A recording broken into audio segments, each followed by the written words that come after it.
The digital alarm pierces the pre-dawn stillness at 6 in the morning. You groggily navigate to the kitchen, your hand instinctively reaching for your phone, a quick scroll through Instagram, then the ritual of brewing coffee. This daily repetition, a seemingly endless cycle just to navigate contemporary existence. Now envision this scenario. It is 40,000 years ago. No shrill alarms, no glowing screens, no steaming mugs. Yet, here's a revelation that might truly astonish you. Our ancient forebears, in certain respects, led lives far superior to our own, in ways we are only beginning to comprehend. If these narratives offer any solace or distraction, consider leaving a like or subscribing. Also, I'm genuinely curious about your whereabouts. Please share your city and the current time in the comments.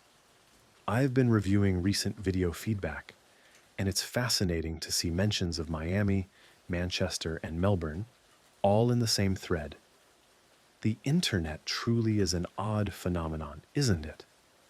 Everything you've ever assumed about our prehistoric ancestors is likely inaccurate. Those grunting, club-wielding caricatures from animated films. Pure fabrication. The actual account is far more extraordinary and will undoubtedly prompt you to reevaluate your perspectives on our current way of life. Allow me to introduce your very distant ancestor. We are talking approximately 2,000 generations removed. He stands outside what you might term his dwelling, yet it is far from a bleak, damp cavern. It is, in fact, an ingeniously constructed shelter, fashioned from mammoth bones and meticulously draped with expertly prepared animal hides, complete with distinct living areas and a perpetually burning hearth at its core. This fire serves a purpose beyond mere warmth. It is the very nexus of his technological prowess. This individual, on the cusp of commencing his day, is about to embark on a routine that will shatter every preconceived notion you hold. As the first rays of the sun greet him, there is no guttural utterance or aimless scratching. He first assesses the wind's direction, gauges the atmospheric pressure, and meticulously examines the animal tracks imprinted from the preceding night. This individual is interpreting his surroundings with the same acuity you apply to your digital weather forecast, but with an infinitely greater mastery. Observe this. What is often omitted when discussing prehistoric humankind is the sheer intellectual brilliance required for their survival. Contemplate it for a moment. No readily available search engines, no online instructional videos, no printed manuals. Every piece of knowledge they possessed was either painstakingly acquired through personal discovery or imparted by others who had undergone a similar arduous learning process. Furthermore, they confronted adversities that would undoubtedly overwhelm us today. Imagine awakening with the stark awareness that your day might involve an encounter with a formidable cave bear or a predatory wolf pack, or the daunting prospect of tracking a mammoth across miles of frozen wilderness for 3 consecutive days, armed only with implements you painstakingly crafted yourself from raw stone. However, the narrative becomes truly astonishing. Recent archaeological findings are increasingly demonstrating that these individuals were not merely subsisting, they were flourishing. They were creating art, composing music, establishing intricate societal structures, and accomplishing feats whose mechanisms we are still endeavoring to unravel. Allow me to recount the discovery that fundamentally altered our understanding. It was the year 2008. A team was conducting excavations at the Hohlfels Cave in Germany. It appeared to be just another routine day, sifting through the remnants of 40,000 years of history. Then they unearthed it. A small fragment of carved mammoth ivory, roughly the size of your fingertip. Initially, its purpose remained a mystery. However, upon reassembling the pieces, it was revealed to be a flute, a musical instrument, exquisitely fashioned with finger holes, arranged with such precision as to produce actual melodies. Let that realization truly settle. 40,000 years ago, an individual dedicated themselves to the creation of music. Not mere random sounds, not the percussive striking of stones. They engineered an apparatus capable of rendering intricate tunes.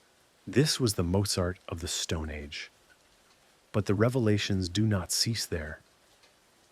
When acousticians examined these ancient flutes, they made a remarkable discovery. The spacing of the finger holes corresponded precisely to the mathematical ratios employed in contemporary musical instruments. These were not arbitrary perforations. Someone possessed a profound understanding of acoustics, sound wave propagation, and harmonic principles. This finding completely dismantled the long-held notion of our ancestors as rudimentary beings.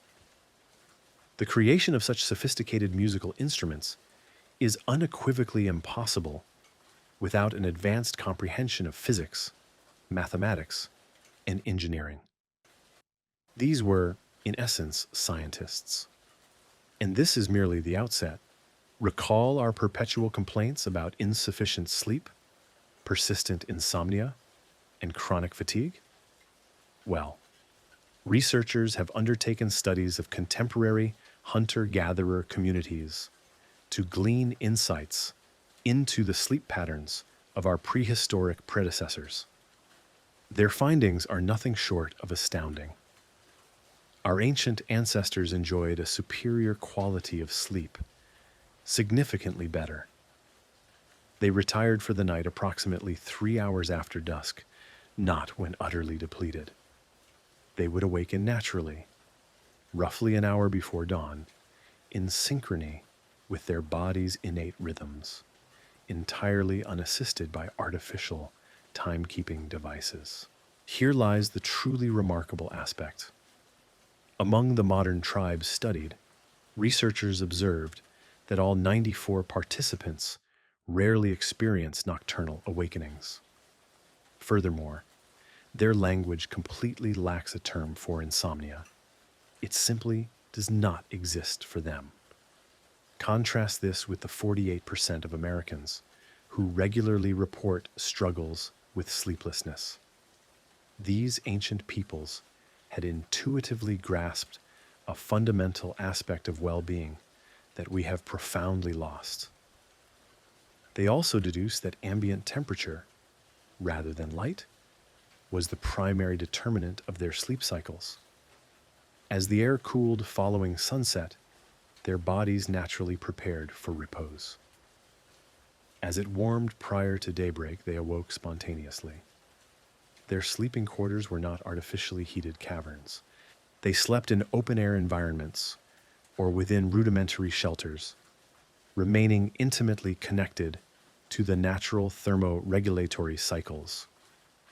We, conversely, inhabit climate-controlled enclosures and express bewilderment at our sleep disturbances. Let us now address their daily activities, as this is where the prevailing stereotypes truly unravel.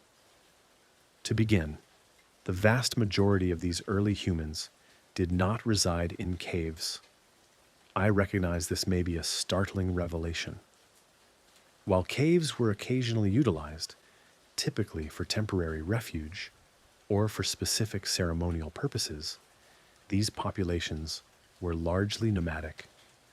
They constructed sophisticated, temporary dwellings that could be dismantled and transported.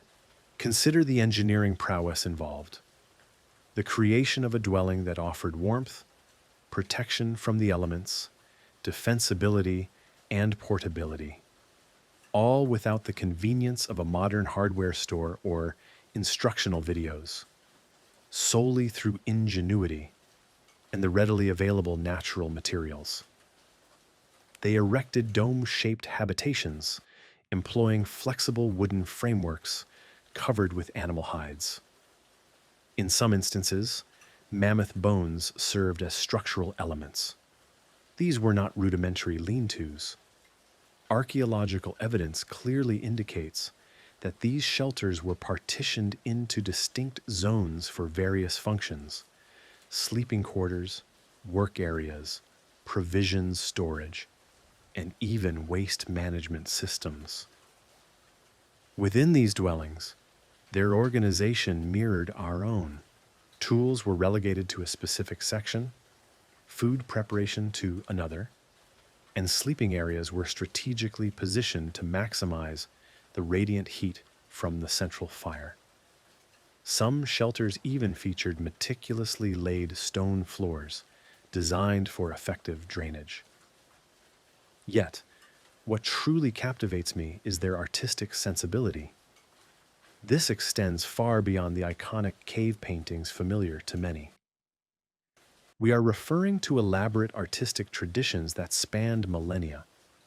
They meticulously carved intricate figurines, fashioned adornments from seashells and animal teeth, and produced decorative artifacts devoid of any utilitarian purpose, created solely for aesthetic appreciation. The Venus of Willendorf, sculpted 30,000 years ago, exemplifies extraordinary artistic mastery, displaying precise proportions and a sophisticated grasp of human anatomy. This was not the work of someone haphazardly chipping at stone. It was the product of a trained artisan. They also produced pigments, not merely basic colors. They operated veritable paint factories, complex manufacturing sites where ochre was ground, binding agents were incorporated, and a spectrum of colors was meticulously blended: reds, yellows, blacks, and whites. They possessed a chemical understanding sufficient to concoct durable pigments that retain their vibrancy after 40,000 years. Furthermore, their artistic endeavors were not confined to cavern walls. They adorned their bodies, their tools, and their habitations. Art was not an isolated pursuit, but an integral component of their everyday existence. Now, let us consider their working hours, as this is where contemporary individuals would likely falter immediately. These individuals were responsible for the creation of every aspect of their lives: tools, attire, shelter, sustenance, remedies. All were meticulously produced from raw materials day after day. However, the truly astonishing revelation for researchers is their remarkable efficiency. Studies of contemporary hunter-gatherer societies indicate that individuals adhering to traditional lifestyles dedicate only approximately 4 to 6 hours per day to essential survival tasks. The remainder of their time was dedicated to social engagement, oral storytelling, recreational activities, artistic pursuits, and relaxation. We conversely labor for 8 to 10 hours daily and still struggle to meet fundamental necessities such as food and shelter. They expended half the effort and, by all accounts, thrived. What accounts for this disparity? Their profound mastery of their environment. They possessed an intimate knowledge of which flora was edible, and at what season, which fauna was huntable, and by what methods. The locations of water sources, the ability to forecast meteorological conditions, and the optimal sites for shelter during inclement weather. This comprehensive understanding resided within their minds, accumulated wisdom passed down through countless generations, unmediated by written texts or digital networks solely through human memory and direct instruction. A single prehistoric individual possessed a depth of survival knowledge that surpasses what most modern individuals acquire in a lifetime. They could identify hundreds of edible plants, track dozens of distinct animal species, predict intricate weather patterns, navigate by the celestial bodies, generate fire under any circumstances, fashion implements from unrefined materials, and administer treatment for injuries and ailments using botanical remedies. They were, in essence, living encyclopedias. Yet this extensive knowledge was not acquired in isolation. Here is another pervasive misconception that requires diligent dispelling. Prehistoric humans did not exist as isolated familial units engaged in a solitary struggle against the forces of nature. They were integrated into sophisticated social networks that spanned vast geographical expanses. Archaeologists have unearthed seashells located hundreds of miles inland from any oceanic proximity. Obsidian implements have been discovered thousands of miles from their geological origins. Amber jewelry has been found in regions geographically distant from its natural occurrence. These findings unequivocally point to extensive trade networks, communication channels between disparate groups, and regular interaction across immense distances. They were, in fact, more interconnected with each other than many individuals are in the present day. These networks served a purpose far beyond the mere exchange of material goods. They facilitated the dissemination of knowledge, techniques for tool fabrication, intelligence regarding animal migratory patterns, weather phenomena, and vital food resources. Innovations would propagate through these interconnected webs with a swiftness that might surprise you. When an individual in what is now France devised a more effective method for crafting spear points, this knowledge would disseminate to Germany within a matter of decades, not via electronic communication, but through human conduits, sustained by consistent contact and migratory movements. Moreover, they demonstrated a remarkable capacity for mutual care, surpassing what many contemporary communities can claim. Archaeological evidence reveals individuals with disabilities who lived fulfilling lives, supported by their communities, and individuals whose bones had healed from severe injuries that would have necessitated months of dedicated care. Elderly members who lived well beyond their periods of peak physical productivity. These were not societies that marginalized the vulnerable. They were communities that deeply valued every member. And within these environments, children were raised. Youngsters who learned through keen observation, active participation, and playful exploration, rather than confined to 12 years of formal education, tasked with memorizing information unlikely to be applied. Children of the prehistoric era acquired practical proficiencies directly contributing to their survival and overall prosperity.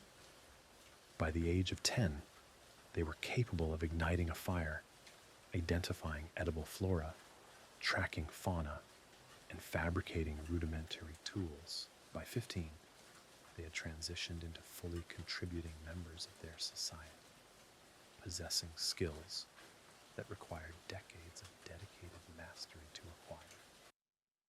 Contrast this with modern adolescents graduating from high school, still lacking fundamental financial literacy, such as how to balance a checkbook.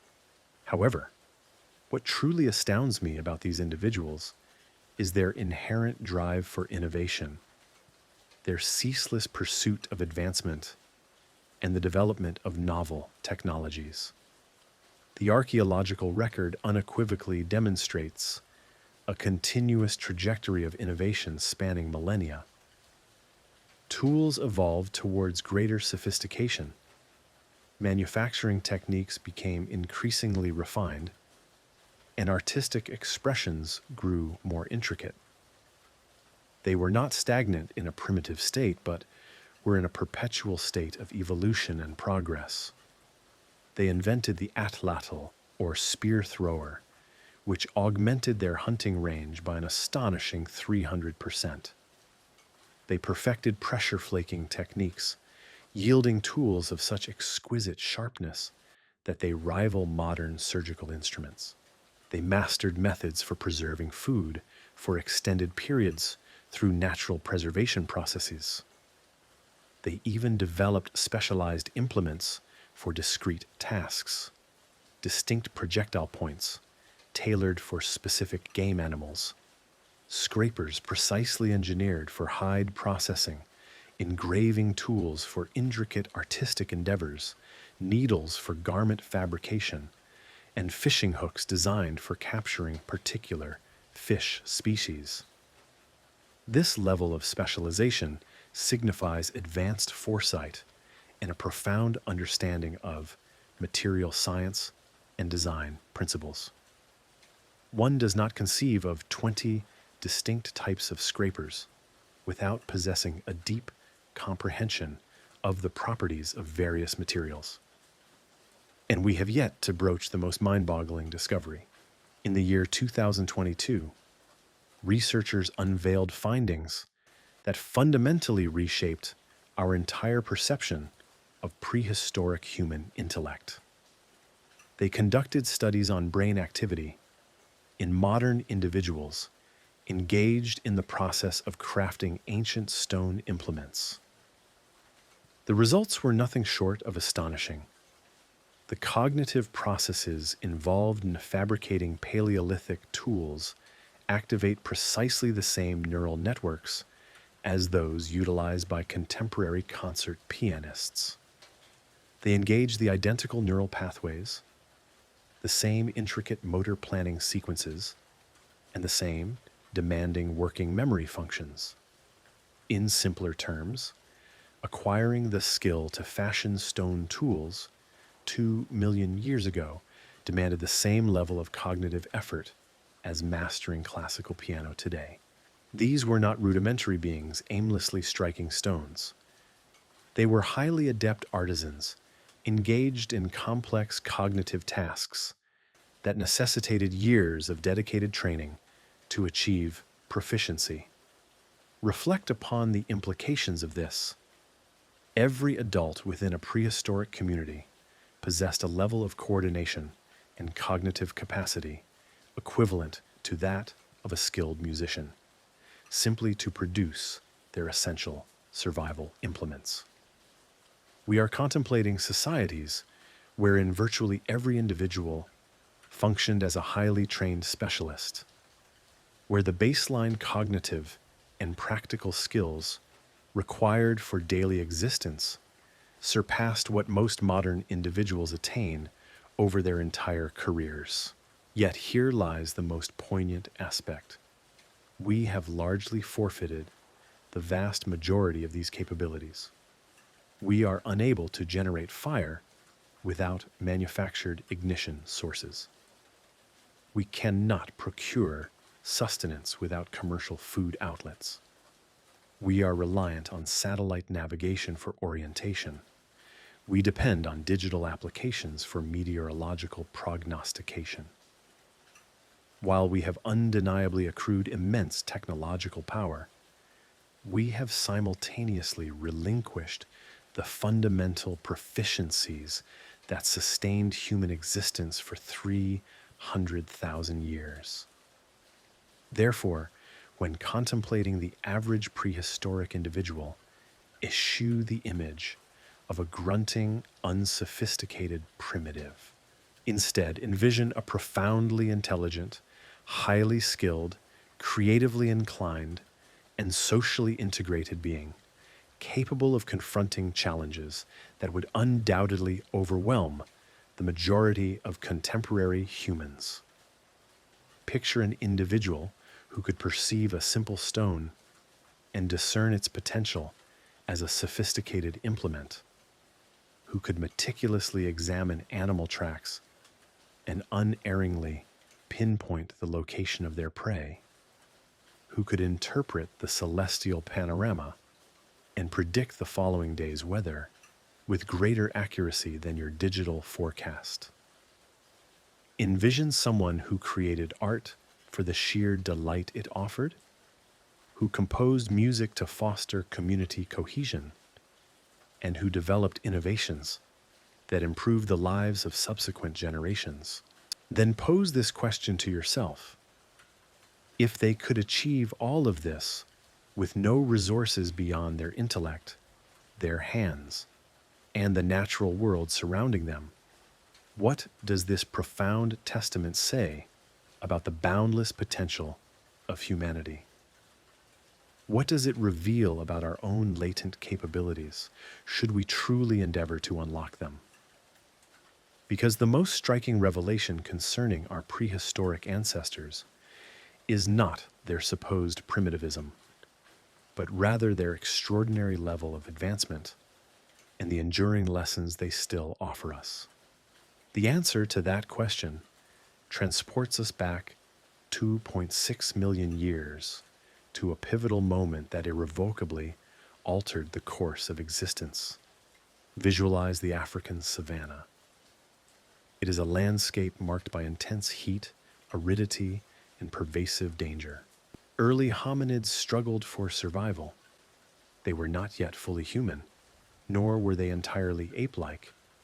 They occupied a liminal state.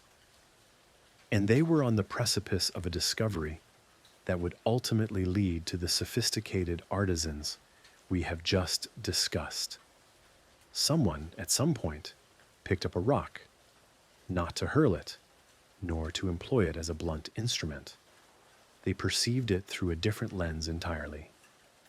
They saw an implement that did not yet exist, but which was within their grasp to create. With deliberate precision, they struck that rock against another, thus engendering the inaugural human technology. This event holds such profound significance that archaeologists have designated it the Lomequian Revolution, marking the true genesis of human intelligence. However, here is a seldom discussed facet of these earliest stone implements. They were not the product of crude happenstance. Recent analyses indicate that even the most primitive toolmakers possessed an innate understanding of physics, geometry, and material science. To fashion a functional stone tool, one must comprehend the propagation of force through rock. It is imperative to accurately predict the precise points of fracture, knowledge of which rock types are amenable to shaping and which are not is essential. Furthermore, it demands the hand-eye coordination of a skilled surgeon. This is not a mere imitation. It represents complex problem-solving necessitating the kind of abstract thought we typically associate with modern human cognition. And once this fundamental understanding was achieved, everything began to transform. The advent of tools enabled more efficient food processing. The ability to precisely dissect meat, to fracture bones for marrow extraction, and to access vital nutrients previously beyond reach became possible. Enhanced nutrition spurred cranial growth. Larger brains, in turn, facilitated the creation of even more refined tools. This initiated a self-reinforcing evolutionary feedback loop that would continue for eons. However, the truly game-changing development emerged approximately 1.8 million years ago: the mastery of fire. This was not simply the passive utilization of naturally occurring flames. Anyone could seize a burning branch from a lightning-struck tree. This was about the active control of fire, its deliberate creation, and its sustained existence. This singular discovery was so transformative that some researchers posit it As the very element that rendered us human, fire fundamentally reshaped every facet of early human existence. Suddenly, the capacity for cooking food became a reality. Cooked food is considerably easier to digest, provides a greater caloric yield, and unlocks essential nutrients inaccessible in their raw state. This dietary enrichment fueled accelerated brain development. Yet, fire's influence extended far beyond nutritional enhancement. It effectively extended the period of human activity. Prior to fire, human endeavors were intrinsically limited by daylight hours.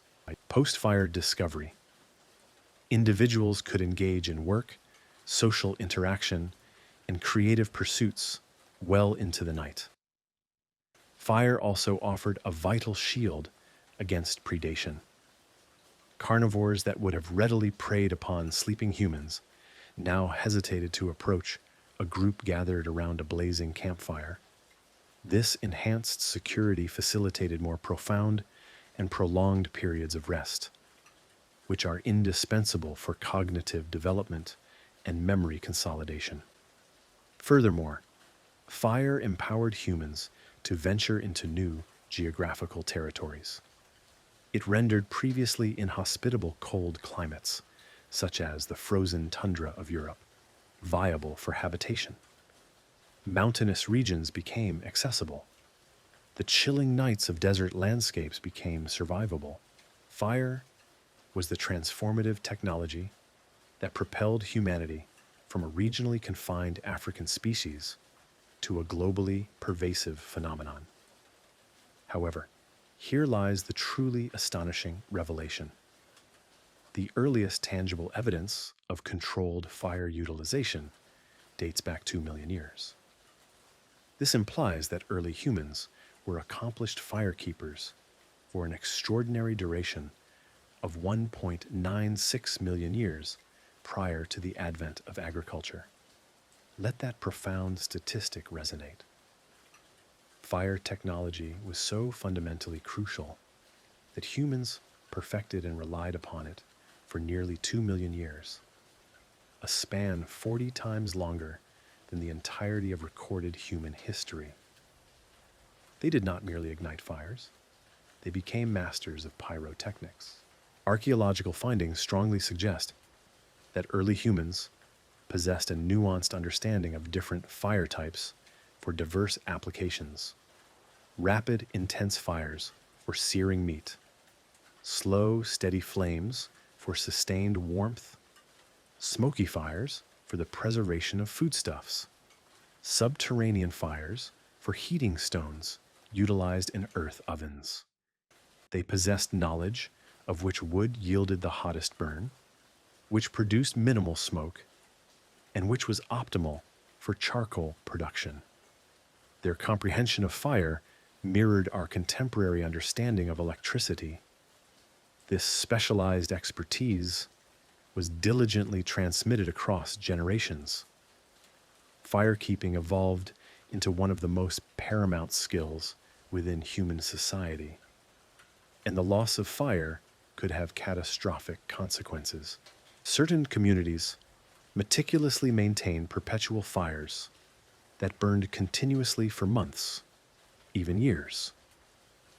The arduous task of transporting these living flames from one encampment to another necessitated the development of specialized tools and sophisticated techniques. Other groups devised methods for rapidly generating fire through friction, sparking, or alternative means.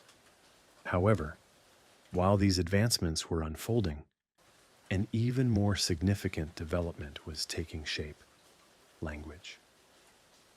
The precise genesis of human speech remains a subject of scholarly debate, as language, unlike material artifacts, does not fossilize. However, educated estimations can be derived from collateral evidence. The capacity to manufacture sophisticated tools inherently requires the ability to impart complex skills. and the effective transmission of complex skills necessitates sophisticated communication. One cannot convey intricate knowledge regarding pressure flaking or fire ignition through mere grunts and rudimentary gestures. By approximately 800,000 years ago, archaeological data indicates that early humans were engaged in planning and executing complex, coordinated activities. This included group hunts requiring precise timing, multi-stage tool production executed sequentially, and long-distance migrations necessitating navigational expertise and meticulous planning. All of these endeavors unequivocally point to the existence of sophisticated communication. While it may not have been the eloquence of Shakespeare, it was undoubtedly a complex linguistic system capable of articulating abstract concepts, future intentions, and detailed procedural instructions. And once humans achieved effective vocal communication, the pace of innovation accelerated dramatically. Instead of each person needing to discover everything from the ground up, information could be shared, methods could be imparted, and advancements could be communicated among different communities. This established the inaugural information sharing systems in human existence. Contemplate the implications of this. A superior hunting strategy developed in what is now Kenya could have spread to groups in Tanzania within a handful of years. A novel approach to crafting tools originating in Morocco might have reached Spain within decades. Humans emerged as the first species to cultivate a culture that evolved more rapidly than their biological makeup. Rather than enduring millennia for evolutionary adjustments, they could develop behavioral adaptations within a single generation and transmit them instantaneously. This marked the transition of humans from merely another animal species to something entirely novel. However, language offered more than just enhanced knowledge transfer. It enabled abstract reasoning, narrative creation, and the formation of shared convictions. Suddenly, humans could converse about matters that were not physically present. They could deliberate on past events and strategize for the future. They could exchange notions concerning significance, purpose, and the fundamental nature of existence. This cognitive leap ultimately paved the way for art, music, spirituality, and intricate societal frameworks. Yet, we are anticipating events. Let us return to those initial tool manufacturers and retrace the evolution of their rudimentary stone implements into the sophisticated technologies we've previously discussed. The progression is astonishing when one grasps the true underlying mechanisms. Those earliest tools, dating back 2.6 million years, were uncomplicated yet effective. Hammers, scrapers, and sharpened fragments were produced by striking rocks together. Basic but functional. By 1.76 million years ago, early humans were fabricating hand axes. These were not merely improved tools, but instruments demanding a fundamentally different mode of thinking. Hand axes are characterized by their symmetry. They possess a deliberate form. Their design is based on an abstract mental blueprint existing solely within the toolmaker's mind. This is a monumental development. It signifies that early humans could conceptualize something that did not yet exist, and subsequently bring it into being. They could hold an abstract ideal in their thoughts and diligently work to realize it. Hand axes also necessitated long-term foresight.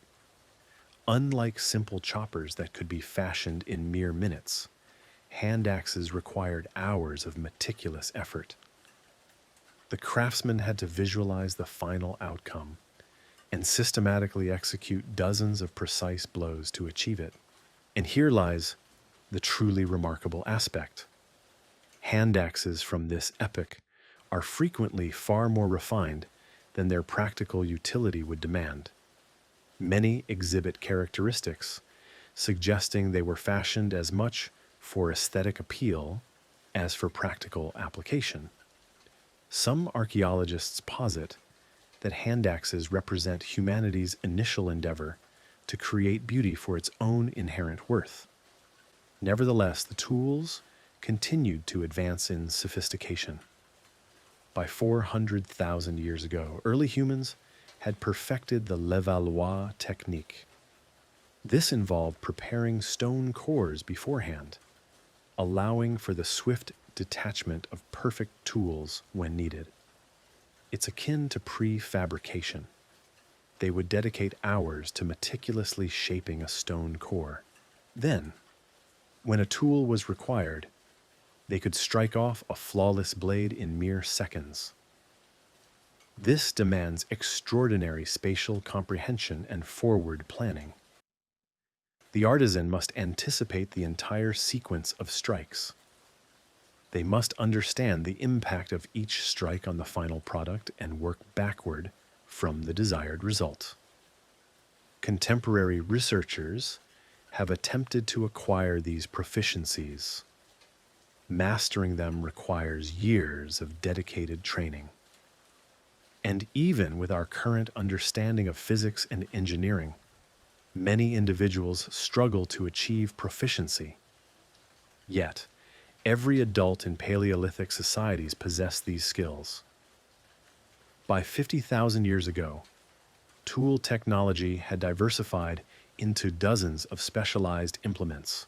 Spear points, scrapers, awls, needles, fish hooks, harpoons, each meticulously crafted for specific purposes and executed with remarkable precision. The technological sophistication of late Paleolithic tools, in many respects, rivals modern manufacturing. Certain stone blades are sharper than contemporary surgical instruments. Some spear points exhibit perfect aerodynamic qualities. This was not rudimentary technology.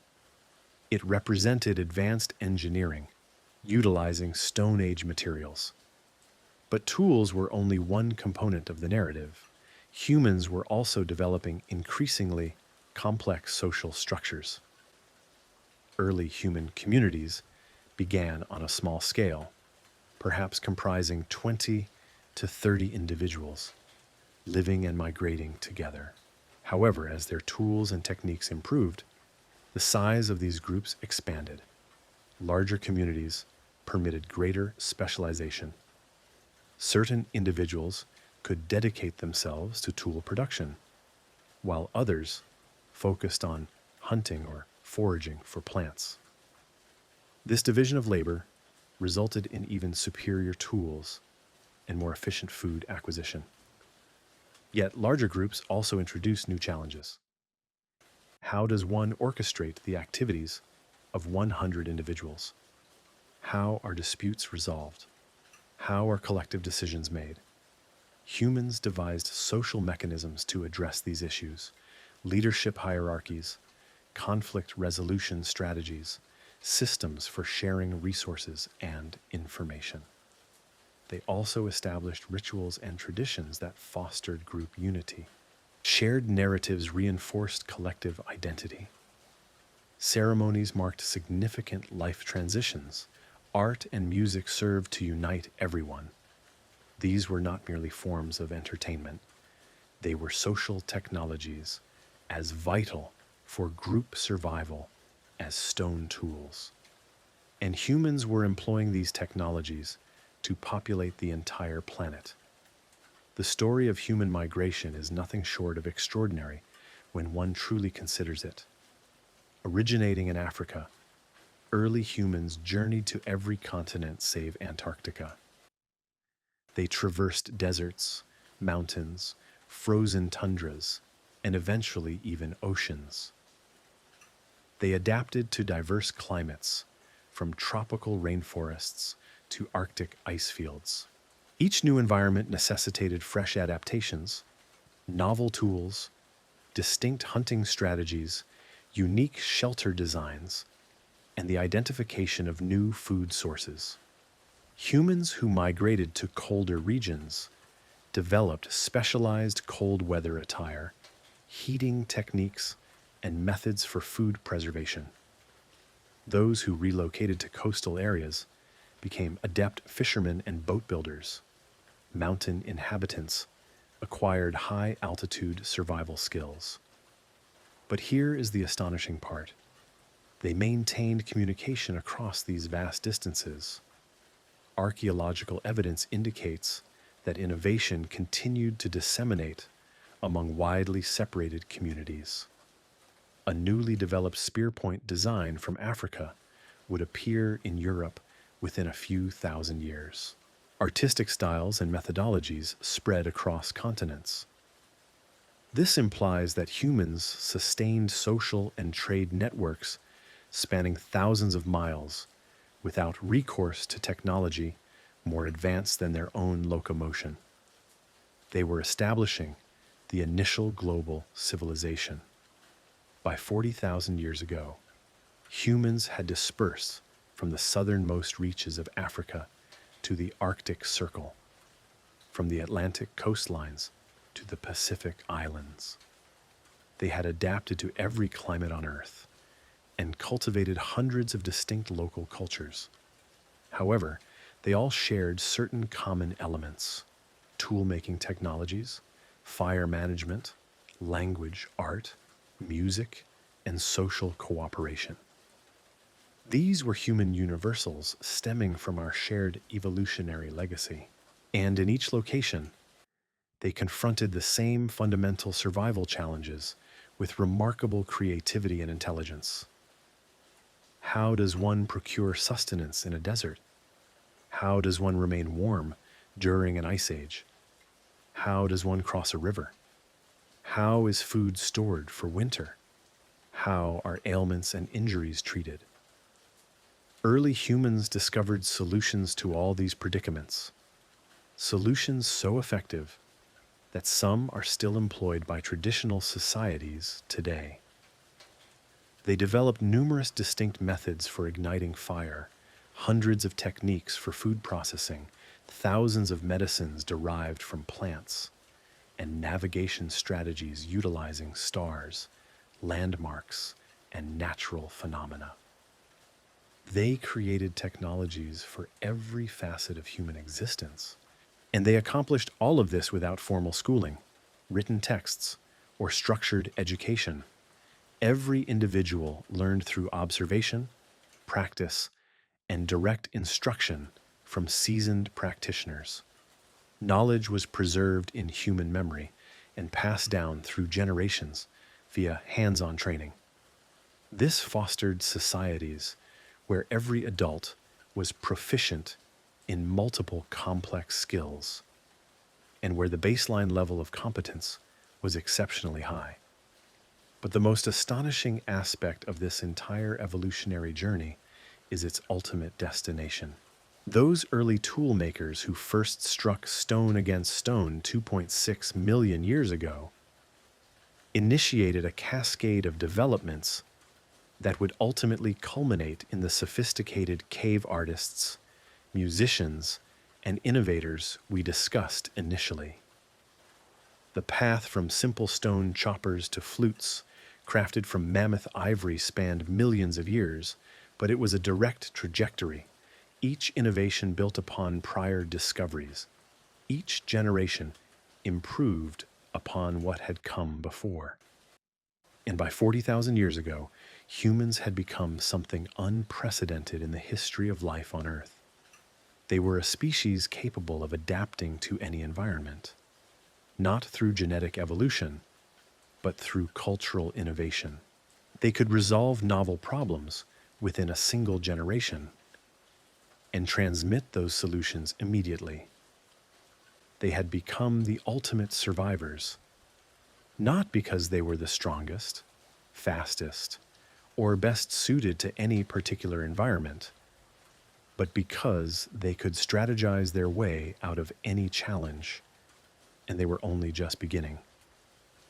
For while all this technological and social advancement was underway, something else was emerging, something that would define human civilization for the subsequent 40,000 years. The explosion of symbolic thought, which we term the Upper Paleolithic Revolution. This is when humans transitioned from merely crafting tools to imbuing objects with meaning. When they began creating art, music, adornments, and ritualistic items, when they started interring their deceased with grave goods, when they commenced decorating their bodies and their surroundings, when they became fully modern humans in every sense we would recognize today. However, that revolution did not occur instantaneously.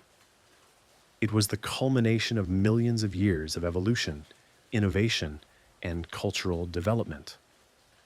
And comprehending its genesis helps elucidate why those cave painters and flute makers were so incredibly accomplished. They were not primitive beings who inadvertently stumbled upon art and music. They were the inheritors of millions of years of human ingenuity. The latest generation in an unbroken lineage of technological and cultural progression stretching back to the very first toolmaker. They possess superior intellects, more advanced tools, more effective social systems, and greater knowledge than any humans who had preceded them. They represented the zenith of Paleolithic achievement, the most successful survivors in human history. And they leveraged all of this accumulated wisdom to forge a way of life that modern science is only now beginning to comprehend and appreciate. So what did a typical day actually entail for one of these pinnacle of evolution humans? Let us accompany Krog for 24 hours. Yes, I am naming him Krog. It is likely not his actual name, but we will never ascertain what he called himself. What we do know is everything else about his existence, and it will astound you. It is approximately 35,000 years ago. We are situated in what will one day become southern France.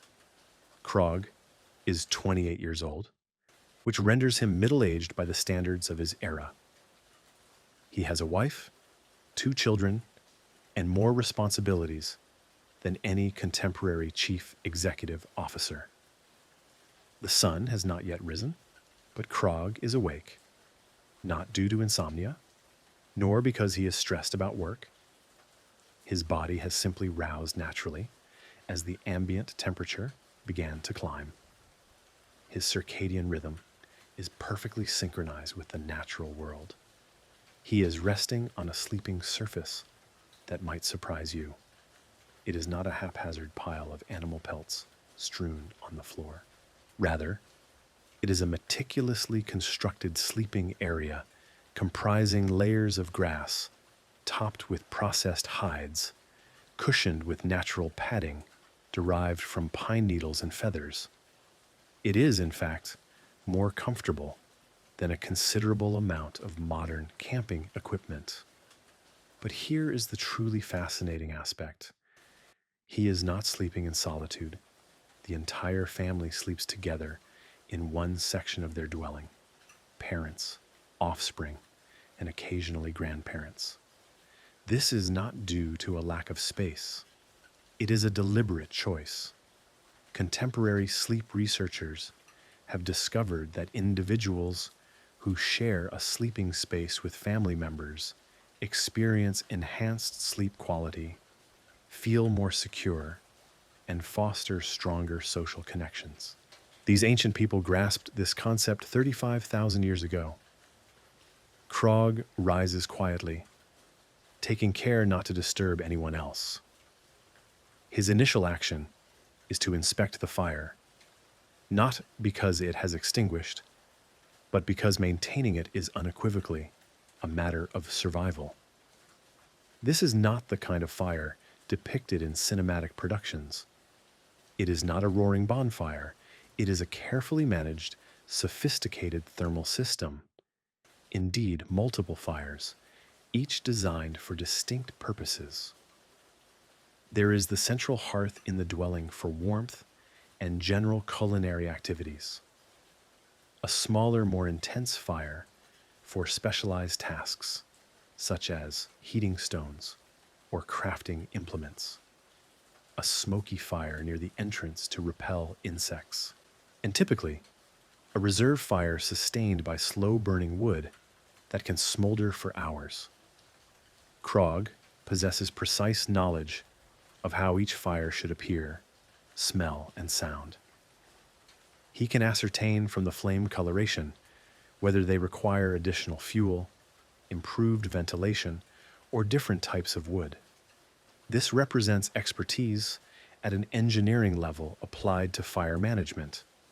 He introduces specific wood varieties to each fire: hardwood for enduring heat, softwood for rapid flames, aromatic wood for pleasant fragrances, different woods for varied applications, all based on knowledge transmitted across generations. Next, he assesses the atmospheric conditions, but not by consulting a digital application. He steps outdoors and interprets the environment with the acuity of a seasoned observer. Wind direction and velocity, cloud formations and their hues, the scent and feel of the air, animal comportment, plant movements, auditory patterns. He is processing dozens of environmental variables to forecast not only the day's weather, but also conditions for the ensuing several days. This intelligence will dictate every aspect of his day. What activities are feasible? Where the group might need to relocate? What sustenance sources will be accessible? Whether preparations for inclement weather are necessary? Modern meteorologists, with all their advanced technology, achieve approximately 65% accuracy for 5-day forecasts. Krog and his kin, relying solely on observation and accumulated experience, were likely more precise. While outside, he also prioritizes security, scrutinizing for tracks of large predators, indications of other human groups having traversed the vicinity, evidence of huntable fauna, and alterations in local water sources. This is not paranoia, it is survival acuity. Krog needs to be aware of any threats or opportunities within a radius of several miles around their encampment. The safety of his family depends on this information. By the time he re-enters the dwelling, other family members are beginning to awaken. But there is no haste, no frantic rush to prepare for the day's duties. The daily regimen flows organically, guided by environmental circumstances and collective needs. His wife, let us refer to her as Nia, is an expert in her own right. She possesses more knowledge of plant identification, food preparation, hide processing, and textile creation than most contemporary individuals know about any subject. She is already examining their provisions and planning meals based on availability and the requirements of the day's undertakings. This is not merely sustenance. It is nutritional planning that considers energy expenditure, available components, preparation time, and storage requirements. Their breakfast is likely more nutritionally balanced than what the majority of modern individuals consume. Wild game for protein, nuts, and seeds for healthy fats, berries and other fruits for vitamins and rapid energy, root vegetables for complex carbohydrates, all fresh, organic, and locally sourced. They also partake in herbal infusions derived from plants that offer specific health advantages, some for vitality, some for digestive support, some for immune system fortification. Nias is acquainted with dozens of medicinal plants, and utilizes them proactively. The children, incidentally, are not passively awaiting sustenance. The 8-year-old is already assisting with fire maintenance. The 12-year-old is inspecting and tending to tools. This is not child labor. It is experiential learning. These children are acquiring survival competencies through active participation in genuine activities with tangible consequences. They are not memorizing abstract information they will likely never apply. They are cultivating practical expertise that directly contributes to their future success and survival. By the age of 10, these children can ignite a fire, identify edible flora, track animals, fashion rudimentary tools, and navigate using natural landmarks. They possess a greater repertoire of practical skills than most university graduates today. Following breakfast, the family deliberates on the day's itinerary. This is not a scenario where the father dictates decisions unilaterally. It is a collective consultation where everyone's expertise and observations are taken into account. Krog might have noticed animal tracks indicating promising hunting prospects. Nia might have identified plant foods ready for harvest. The children might have observed weather patterns or intriguing geological formations. Decisions are made based on the totality of available information. Where to venture, what tasks to undertake, how to distribute responsibilities, what equipment and tools to bring. Today, they have resolved to relocate their camp, not due to any immediate crisis, but because local resources have been depleted and prevailing seasonal patterns suggest superior opportunities elsewhere. This decision necessitates exceptional coordination and strategic planning. Every possession must be packed efficiently. The route must be meticulously mapped, taking into account topography, meteorological conditions, water sources, and potential hazards. New encampment sites must be scouted and evaluated. Contemporary families experience stress when moving across town. These individuals regularly relocated their entire lives across terrains fraught with perilous predators and formidable environments. Yet, they execute this with apparent ease because they have optimized every facet of the undertaking. Their possessions are engineered for portability. Tools are both lightweight and durable. Items are versatile, serving multiple functions. Shelters are collapsible for efficient packing. Every object has been judiciously selected for maximum utility with minimal weight. Nia can pack the entire household in approximately 1 hour, not because they possess a limited number of belongings, but because each item has a designated place and a systematic packing sequence. The route planning is equally sophisticated. Krog possesses an intimate knowledge of the terrain spanning hundreds of miles in every direction. Water sources, seasonal food availability, safe resting locations, hazardous areas to circumvent. He carries a mental map more detailed than any GPS can provide. They also maintain multiple contingency plans. If the preferred route is obstructed by adverse weather or predatory animals, they have alternative pathways. Should the intended destination prove unsuitable, they have backup locations. This level of strategic foresight and contingency planning rivals that of modern expedition leaders who are supported by teams of specialists and high-tech equipment. The actual relocation unfolds like a flawlessly choreographed ballet. Each individual understands their assigned role. Every action occurs in the correct sequence. There is no wasted effort or redundant activity. Krog and the elder son dismantle the primary shelter structure. Nia and the younger child pack domestic articles. Each person has specific duties, and they collaborate with an efficiency that would impress contemporary logistics specialists. However, their movement is not haphazard. They adhere to seasonal migratory patterns that their people have observed for millennia. Patterns that guide them to the optimal hunting grounds at precisely the opportune moments, to harvest plant foods at their peak ripeness, and to access water sources that are most dependable during differing seasons. These migratory routes are cultural technologies as sophisticated as the implements they carry.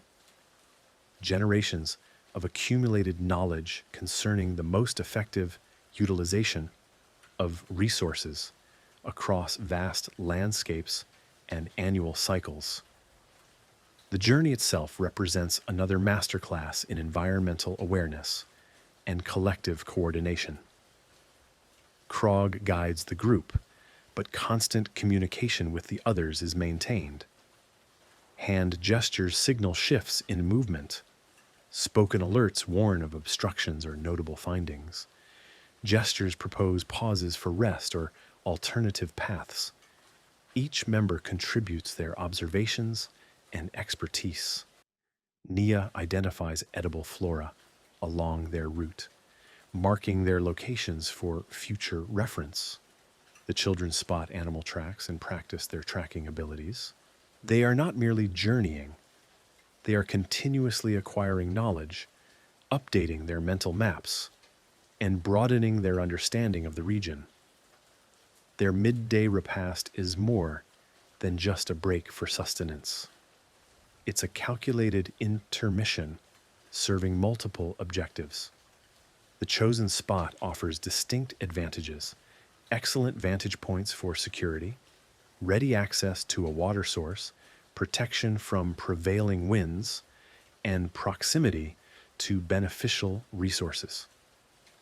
During their meal, they process all the intelligence gathered that morning, discussing their observations, revising their plans based on new insights, and deciding on the afternoon's trajectory. The young ones are educated through direct engagement and expert guidance. They are learning to decipher landscapes, interpret animal behavior, recognize useful plants, and think strategically about travel and resource administration. Following lunch, they proceed toward their intended destination, yet they remain adaptable.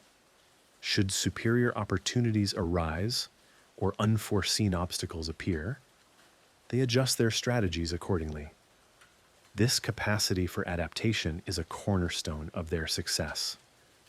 Their plans are robust, but not so inflexible that they cannot deviate. They respond with discernment to evolving circumstances. By late afternoon, they arrive at their objective, a site previously surveyed by Krog on an earlier expedition. It possesses all their requirements: a pristine water source, natural shelter, ample opportunities for hunting and foraging, a defensible position, and commanding views. The establishment of their new encampment is another demonstration of proficiency and efficiency. The shelter is erected swiftly, a testament to their extensive experience. The procedure is familiar to everyone. The structure is designed for rapid assembly and maximum steadfastness. However, they are not merely erecting temporary lodgings. They are constructing a home. The internal arrangement is meticulously planned. Work zones are situated for optimal illumination and airflow. Sleeping quarters are configured for warmth and personal space. Storage areas are designated to keep provisions and implements orderly and accessible. They also erect their fire apparatus, organize tool storage, designate water collection points, and establish waste management zones. Within a few hours, They have cultivated a completely operational living environment. As evening descends, they are comfortably established in their new dwelling. And then, the truly captivating aspect of caveman existence commences. This is when they had leisure for pursuits unrelated to immediate survival. Art, music, oral traditions, games, and communal bonding. Krog dedicates time to fashioning a new spearhead, not out of urgent necessity, but for the joy of the craft and the desire to refine his technique. This is as much an artistic endeavor as it is tool manufacture. Nia is engaged in a textile project, interlacing plant fibers into a bag, employing designs that are both functional and aesthetically pleasing. Again, this represents creative expression fused with practical skill.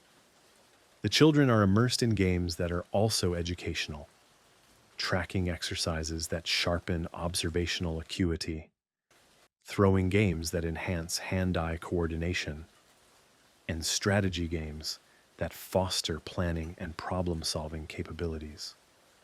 Yet, the evening is not solely comprised of individual pursuits. It is also a time for community engagement. Storytelling holds immense significance in caveman culture. These narratives transmit technical knowledge, preserve historical accounts, impart moral lessons, and provide sheer entertainment. These stories function as their collective internet, library, and entertainment system. They are the conduits for knowledge preservation and intergenerational transmission. Music is equally vital. Instrumental pieces are created using the sophisticated flutes previously mentioned. Vocal music serves to fortify group cohesion and coordination. Rhythmic compositions accompany labor and ceremonial occasions. Dancing is also prevalent, serving not only as entertainment, but also as a form of exercise, artistic expression, and social connection. These are not rudimentary beings merely grunting.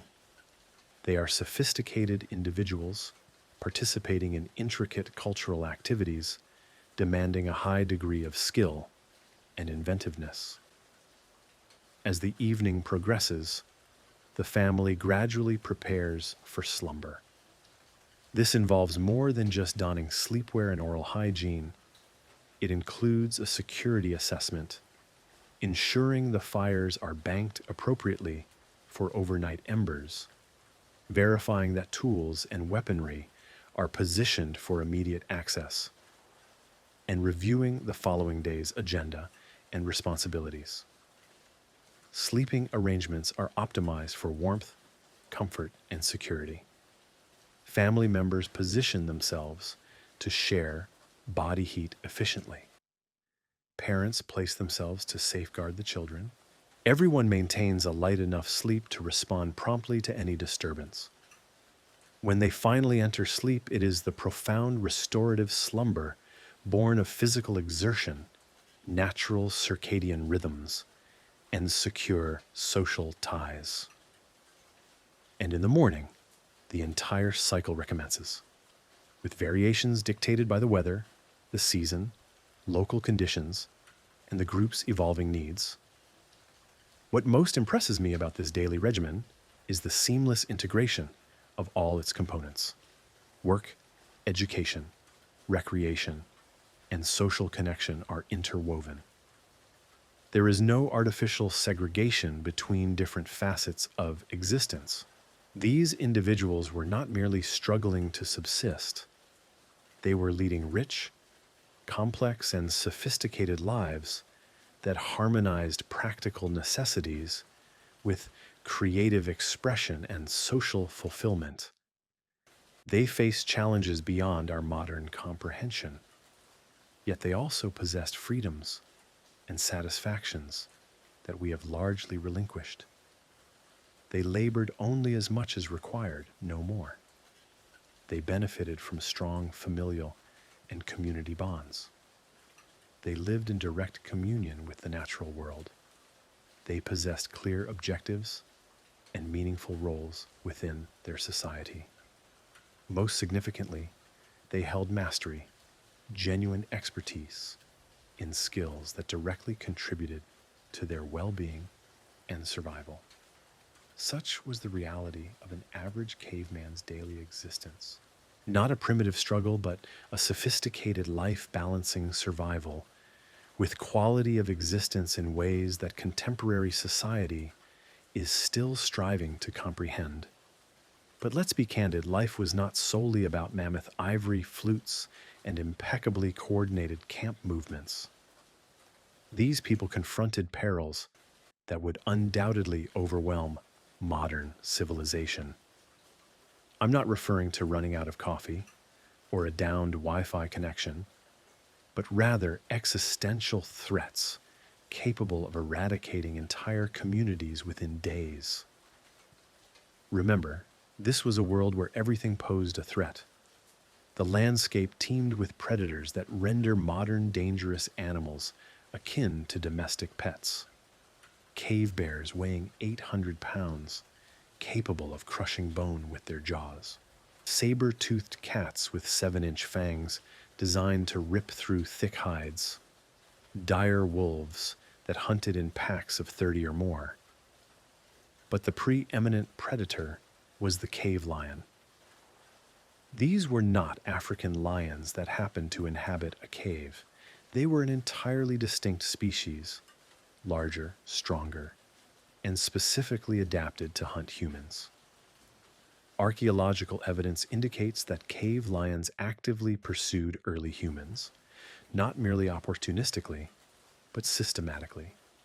They learned human behavioral patterns, followed human migration routes, and devised hunting strategies tailored to incapacitate human groups. Imagine attempting to rest, aware that somewhere in the darkness, a 400-pound killing machine was tracking your scent and formulating the optimal approach to attack your family. And that was merely one threat among many. The environment itself constantly imperiled them. We are discussing the Ice Age, not a whimsical animated depiction, the genuine article. Temperatures plummeting 50 degrees below zero. Blizzards persisting for weeks.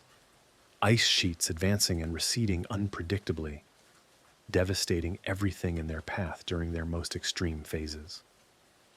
Most of Europe was rendered uninhabitable, the landscape resembling Antarctica, devoid of flora and fauna, existing only as ice and desolation. Yet somehow, humans endured, not merely survived, but flourished.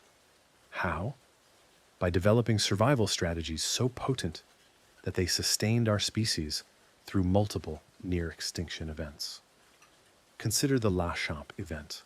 Approximately 42,000 years ago, Earth's magnetic field nearly vanished. Cosmic radiation inundated the planet. The ozone layer was ravaged, and temperatures plummeted. Most large fauna became extinct. This was effectively an apocalypse, the sort of catastrophe that would dismantle modern civilization within months. But early humans persevered, and we possess precise knowledge of their methods. They retreated underground, not simply taking refuge in caves, but constructing elaborate subterranean survival systems, multi-chambered complexes featuring sophisticated ventilation, water collection, food storage, and waste management. These were not rudimentary excavations.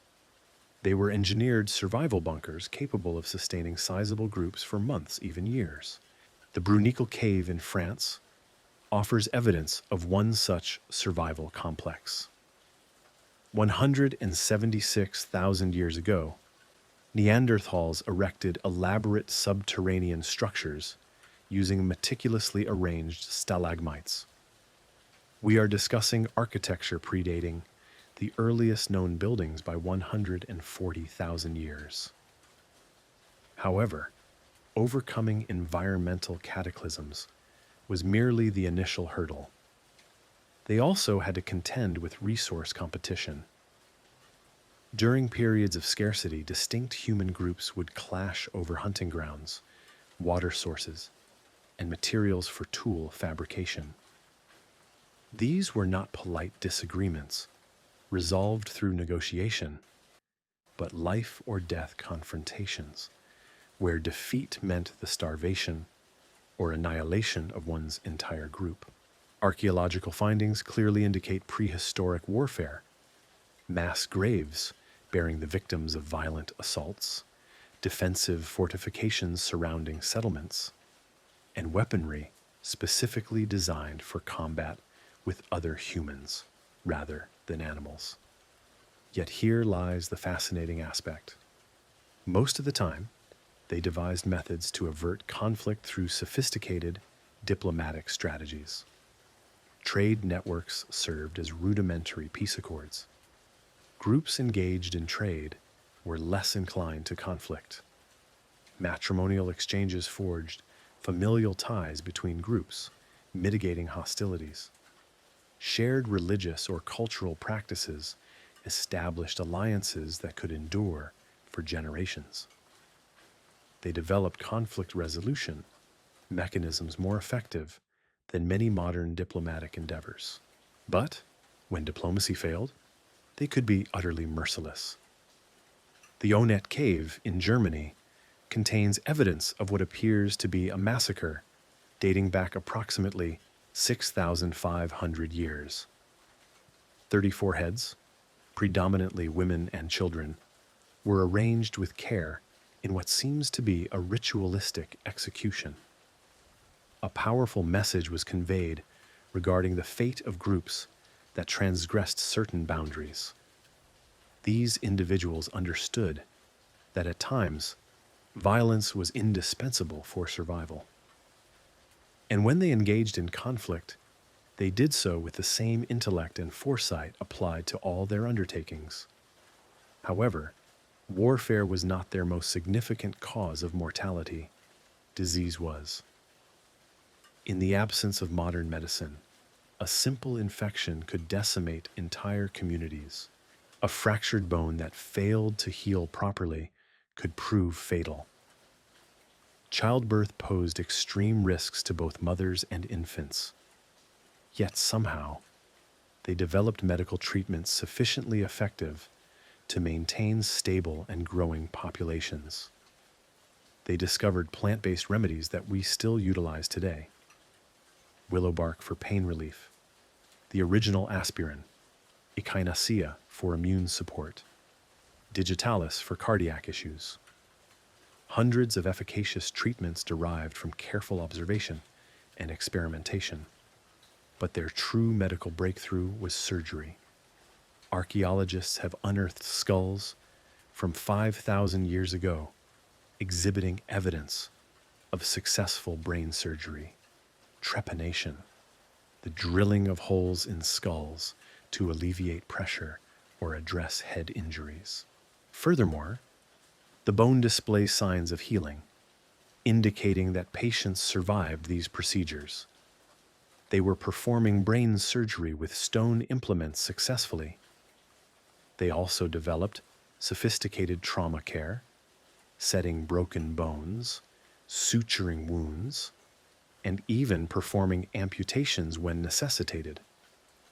Skeletal remains attest to individuals surviving injuries that would prove fatal without immediate modern medical intervention.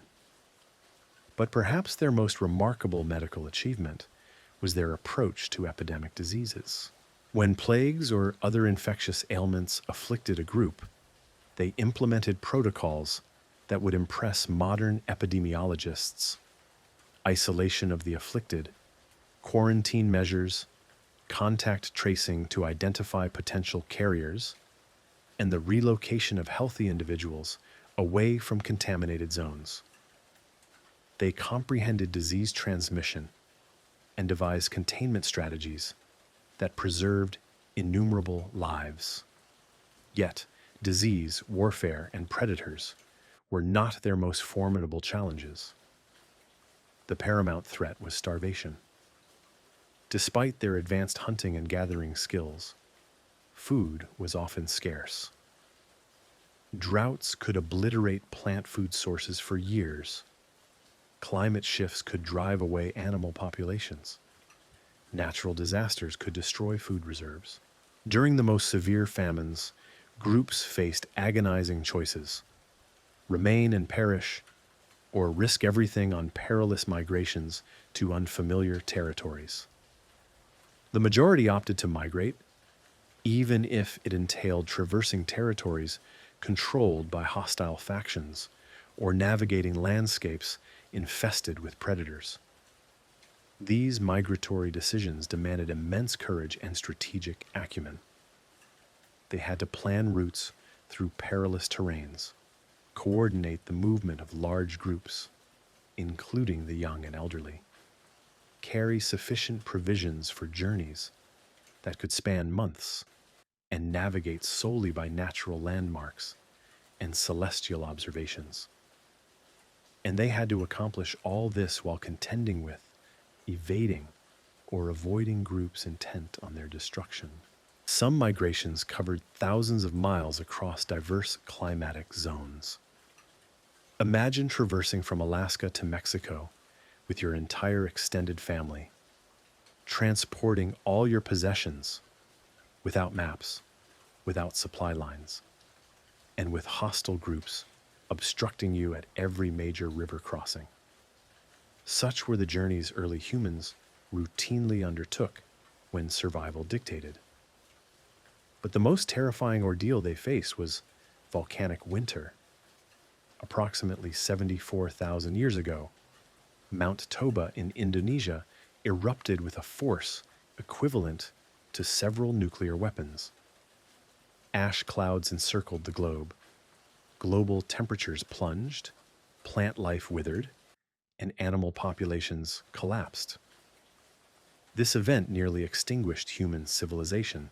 Genetic analysis suggests the entire human population was reduced to perhaps 10,000 individuals worldwide. We approached extinction more closely than at any other point in human history. Yet once again, they persevered. How? By developing survival strategies so extreme they appear almost insurmountable. Some groups survived by following receding ice sheets, hunting the scarce fauna capable of enduring Arctic conditions.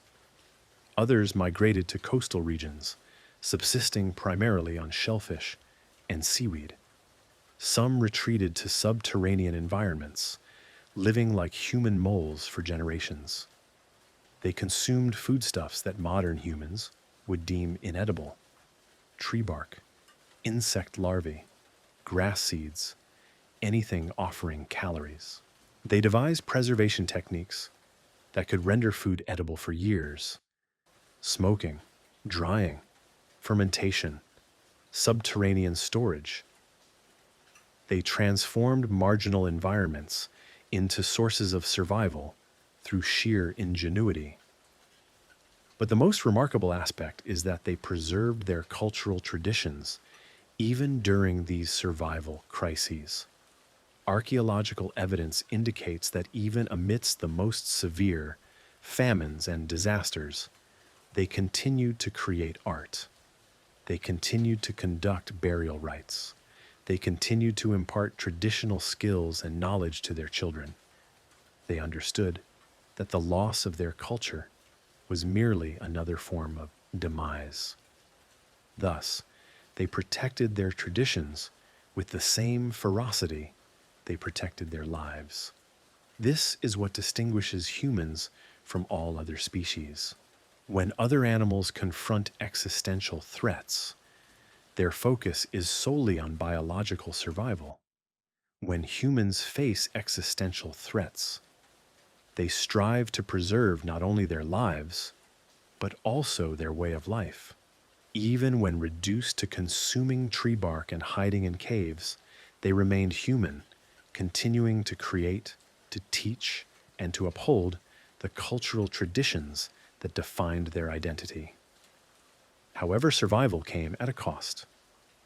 Physical evidence reveals that life was arduous on their bodies.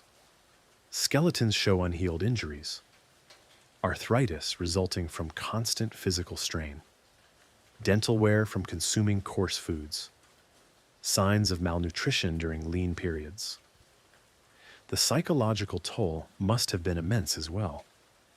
Constant vigilance against predators, regular loss of family members to disease, accident, or violence, the pressure of making life or death decisions affecting entire groups. Modern individuals develop post-traumatic stress disorder from far less harrowing experiences. These people lived with trauma as a daily reality, yet somehow they maintained stable family structures and social bonds. They raised children who grew into successful adults. They established communities that persisted for millennia. How did they manage the psychological strain? Through community support systems that modern psychology is only beginning to grasp. Shared storytelling helped process traumatic experiences. Ritualistic activities provided meaning and purpose during difficult times. Close familial bonds offered emotional security. Regular celebrations reinforced group identity and morale. They also engaged in the spiritual practices that aided them in coping with uncertainty and loss. Not organized religion as we recognize it, but belief systems that offered solace and guidance during crises. Archaeological evidence suggests they believed in an afterlife, spiritual protection from ancestors, and meaningful connections between humans and the natural world. These beliefs furnished psychological resources that enabled them to endure suffering and loss. But perhaps most importantly, they possessed a sense of purpose that modern individuals often lack. Every person held a clear, vital role in the group's survival. Every skill they acquired held direct relevance to their well-being and the well-being of those they cared for. Every day presented challenges that demanded their full intellect and creativity. They were not grappling with meaninglessness or purposelessness. They were confronting genuine challenges requiring tangible solutions. And they were succeeding against formidable odds. They were not merely surviving, but growing stronger, more intelligent, and more sophisticated. However, their greatest trial still lay ahead. Around 40,000 years ago, the climate grew even more volatile. Ice sheets advanced and retreated rapidly. Sea levels fluctuated dramatically, and entire ecosystems emerged and vanished within a single generation. This period of extreme environmental upheaval would determine whether humans were merely another species that had experienced a fortunate interlude, or whether they had truly evolved into something new. The subsequent few thousand years would test every survival strategy they had developed, every innovation they had conceived, every social bond they had forged. Some groups would not endure. Entire human populations disappeared during this era, leaving behind only archaeological remnants of their existence. But others would not simply survive. They would leverage this period of crisis to develop the most advanced technologies, art forms, and social systems in human history. They would emerge from this crucible as fully modern humans, poised to colonize the entire planet and ultimately establish civilizations that would dominate the earth. But first, they had to withstand the ultimate test. And the manner in which they did so would reveal the true extraordinariness of these people. They passed the test. They didn't just manage to get by, they excelled. The epoch spanning 40,000 to 10,000 years ago, a period archaeologists term the Upper Paleolithic, marked humanity's ascent to dominance. It was a time when people transitioned from mere survival to mastery, evolving from just another species vying for sustenance into Earth's most successful life form. Remarkably, this flourishing occurred amidst the planet's most severe environmental adversities in millions of years. While vast ice sheets advanced and receded with chaotic fury, sea levels fluctuated by hundreds of feet, and entire land masses became uninhabitable. Humans experienced their most significant era of innovation and expansion. It was as if they harnessed the crisis itself as a catalyst for creativity. During this transformative age, they birthed art as we understand it. This wasn't limited to cave murals. It encompassed sculpture, adornments, decorative artifacts, and portable pieces that accompanied nomadic bands. Consider the Lascaux caves in France, the Venus figurines discovered across Europe, and the intricate carvings on bone that demanded hundreds of hours of meticulous effort. Yet, this artistic output wasn't merely for aesthetic pleasure. It represented a profound revolution in communication. These developing artistic traditions forged shared cultural lexicons that could bind communities across immense distances. An individual from what is now Germany could journey to Spain and instantly recognize familiar artistic motifs and societal customs. Art emerged as the planet's inaugural global communication network. They also refined their musical expressions during this era. Beyond the bone flutes previously mentioned, envision entire ensembles of prehistoric instruments, drums, whistles, rattles, and stringed instruments crafted from reeds and wood. Contemporary analyses of cave acoustics suggest that these locations were deliberately chosen for musical performances due to their resonant properties. They essentially engineered natural concert halls 30,000 years before constructed venues existed. However, their most astonishing innovation lay in their social engineering. Confronted by unprecedented environmental pressures, they devised systems of cooperation that enabled hundreds of individuals to collaborate towards shared objectives. Trade networks stretched across continents, and information dissemination systems facilitated the spread of new ideas across thousands of miles within mere decades. They established this without written language, formal governance, or any of the organizational structures we now deem essential for large-scale collaboration. How did they achieve this? Through shared cultural practices that fostered trust and cooperation among groups who had never previously interacted. The ability to create identical spear points, art symbols, and ritualistic practices signaled to others that interaction was safe. This paved the way for trade, shared encampments, potential intermarriage, and the formation of lasting alliances. Culture thus became a sophisticated mechanism for scaling cooperation beyond the confines of immediate personal relationships. This period witnessed the development of what scholars call cumulative culture, the capacity to build upon prior advancements rather than constantly reinventing the wheel. Each succeeding generation could enhance the innovations of its predecessors, leading to exponential progress in tools, techniques, and knowledge. This success fueled global human colonization. During the Upper Paleolithic, humanity reached Australia by constructing vessels and navigating 60 miles of open sea. They settled the Arctic, developing sophisticated cold weather technologies, enabling survival in temperatures lethal to most mammals. Crossing the Bering Land Bridge, they populated the Americas, spreading from Alaska to the southern tip of South America in less than 2,000 years. adapting to every conceivable environment. Rainforests, deserts, mountains, coastlines, grasslands, and tundra all became human habitats. Their expansion was not haphazard.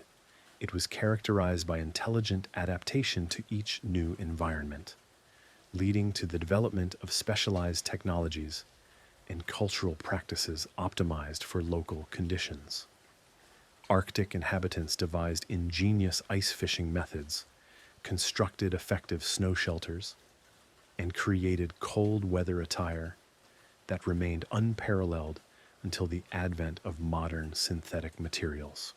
Desert dwellers developed water conservation techniques and navigational skills that allowed them to thrive in landscapes inhospitable to most fauna.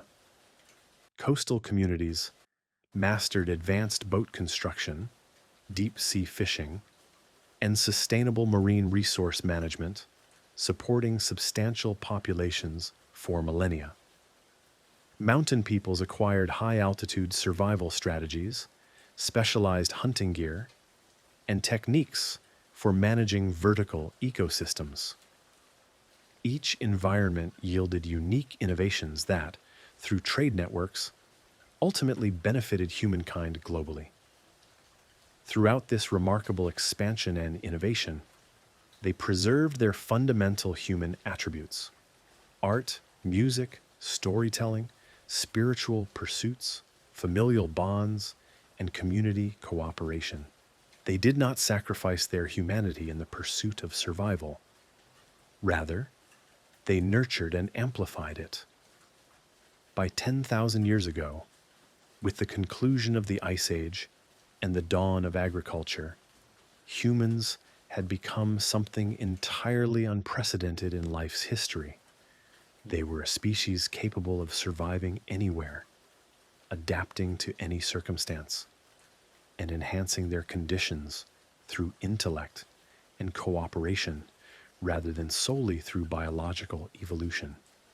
They had developed technologies for every facet of human existence, tools for every conceivable task, social structures to address every type of challenge, and cultural practices that provided meaning, purpose, and psychological fortitude.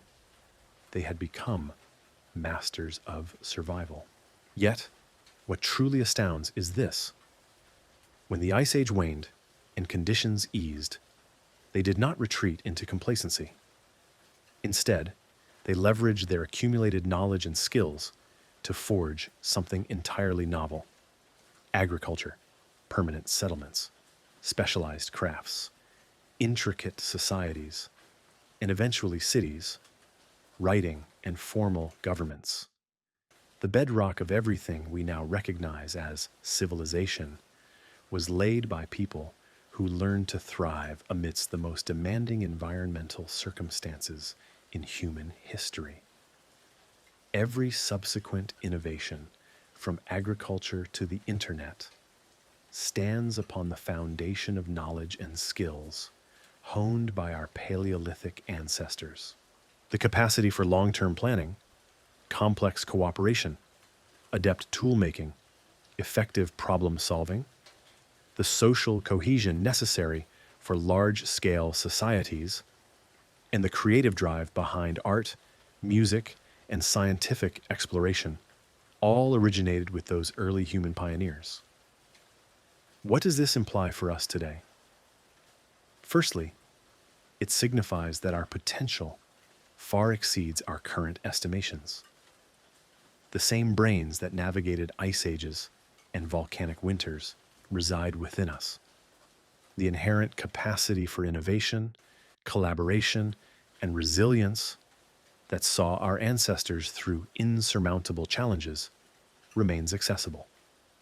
When confronted with contemporary issues like climate change, resource depletion, and social unrest, we are facing no greater challenges than those our forebears routinely surmounted.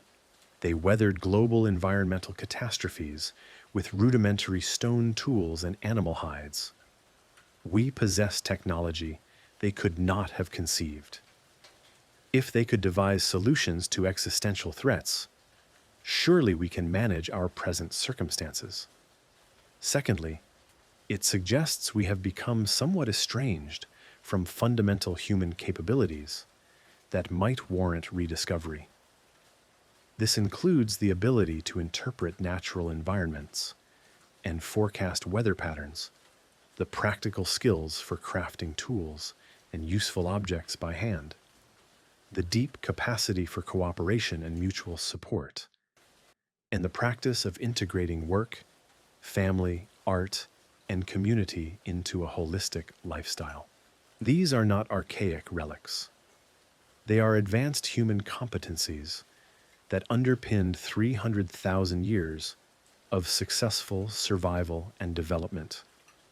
While modern life offers immense advantages, it has also distanced us from core human strengths that could be profoundly beneficial to reclaim. Thirdly, it underscores our truly extraordinary lineage.